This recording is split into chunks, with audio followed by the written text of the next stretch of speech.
எல்லோரும் ஸ்ரீலங்கன்ஸ் என்றால் யோசிக்க இல்லாட்டி இந்த கண்ட்ரி டெவலப் பண்ண இல்லாது. அதுதான் நீங்க அடிக்க வேணும் இதில்.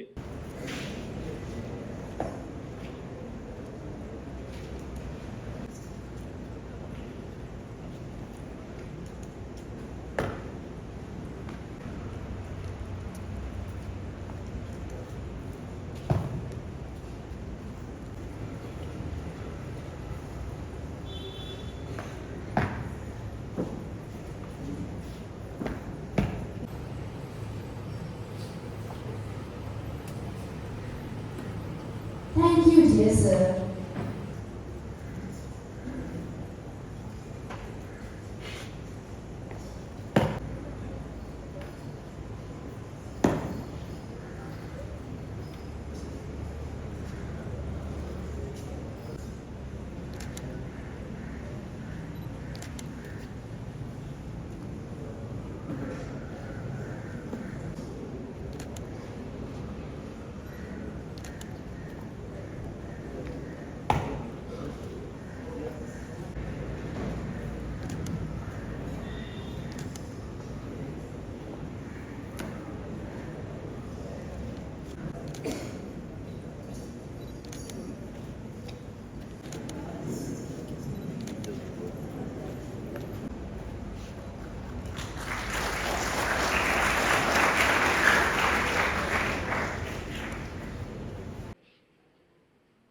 என்ன என்றால் நம்ம நாட்டுக்கு ஒரு 30 வருஷம் இருந்த பிரச்சனை போதும்.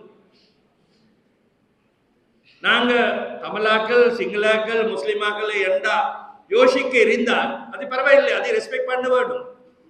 நம்மட கல்ச்சர், நம்மட ரிலிஜன் அது எல்லாம் ரெஸ்பெக்ட் பண்ண வேணும், அதை பிரிசர்வ் பண்ண வேணும். ஆனால் நாங்க எல்லோரும் ஸ்ரீலங்கன்ஸ் என்றால் யோசிக்க இல்லாட்டி இந்த கண்ட்ரி டெவலப் பண்ண இல்லாது. அதுதான் நீங்க அடிக்க வேணும் இதில். மற்றது இந்த எக்ஸ்சேஞ்ச் ப்ரோக்ராம்ல எனக்கு நல்லா தெரியும். சில பேர் எவ்வளவு மூவ் பண்ற சிங்களாக்களோட முஸ்லிமாக்களோட எல்லா ஹியூமன்ஸ் தான். அதுதான் படிக்க வேணும். அந்த ஸ்கில் இருந்தா, அந்த ஆட்டிடியூட் இருந்தா இந்த கண்ட்ரி டெவலப் கண்ட்ரியா வரையிலும். அது உங்களுக்கு தானே அந்த ரெஸ்பான்சிபிலிட்டி இருக்கு. மிக்க நன்று. ஓமை ஸ்துதி. Thank you very much.